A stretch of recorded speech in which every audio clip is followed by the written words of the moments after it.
ஸ்டாலின் அவர்களே, விளம்பர வெளிச்சத்திலே நீங்கள் ஆட்சி நடத்தி கொண்டிருக்கிறீர்கள்.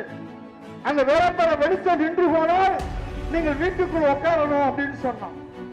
நாங்க கொஞ்சம் நாகரிகமா சொன்னோம். அது இப்ப இருக்கிற ஜோசப் விஜய் நல்லா சொல்றோம். 5 நிமிஷத்துக்கு குளத்தூர்ல பேசுறதுக்கே முதலமைச்சர் கொத்து புரட்டா போட்டாருன்றான்.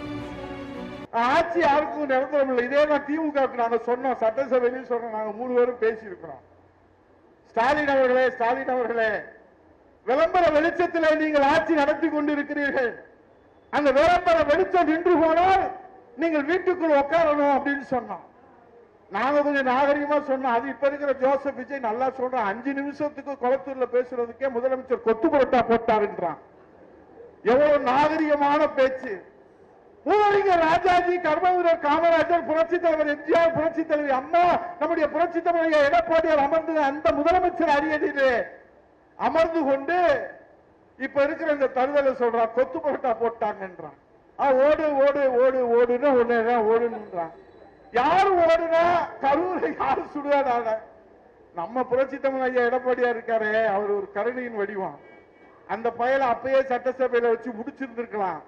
இவரு அவனுக்கு வக்காலத்து வாங்கி அவருக்காக பேசி அவருக்காக சொல்லி அவன் நம்மள சொல்ற தூண்டு போன சக்தி என்று ஜோசப் விஜய் அவர்களே சவால் விட்டு சொல்லுகிறேன்.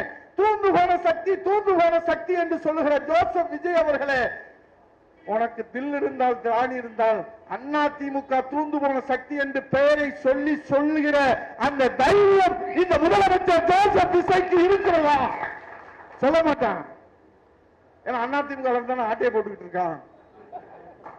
அவன் சொல்றான் அண்ணா திமுகவும் பேரறிஞர் பெருந்தகை அண்ணாவுடன் துவங்கிய திமுகவும் புரட்சி தலைவர் எம்ஜிஆர் துவங்கிய அண்ணா திமுகவும் கூட்டு களவாணி என்று சொல்றான். எந்த களவாணி சொல்றான்?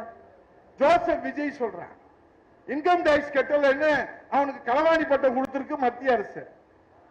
இன்னைக்கு எம்எல்ஏக்களை கலந்து போறான், களவாடிட்டு போறான்னு நாங்க சொல்லல, நம்ம கூட சொல்லல, எல்லா கட்சியிலும் சொல்றான். அவர் பாவம் மக்கள் செல்வர் அண்ணன் டிடி தினகரன் அவர்கள் ஒண்ணு கண்ணே கண்ணு ஒரே எம்எல்ஏ காமராஜரை தப்பி தவறி ஜெயிக்க வச்சிருந்தார். அவன் கடத்திட்டு போயிட்டான். அவர் ராத்திரி பூரா ஐயா கவர்னர் ஐயா பாருங்கயா கடத்திட்டு போயிட்டாயா. இங்க இருக்கிற எம்எல்ஏக்கள்லாம் நேற்று வரைக்கும் எங்க அண்ணன் செல்வராஜோட என் கூட செல்லப்பான கூட நல்லா தான் பேசிக்கிட்டே இருக்கிறாங்க. என்ன நிலைமை கொஞ்சம் சரியில்லை அப்படின்னு பேசுறாங்க. என்னடா இவர் புலம்புறத பார்த்தா ஒன்னும் சரியா தெரியலையே, கொஞ்சம் கடன் ஆயிடுச்சு, கொஞ்சம் எல்லாம் தலைக்கு மேல போயிடுச்சு அப்படின்னு.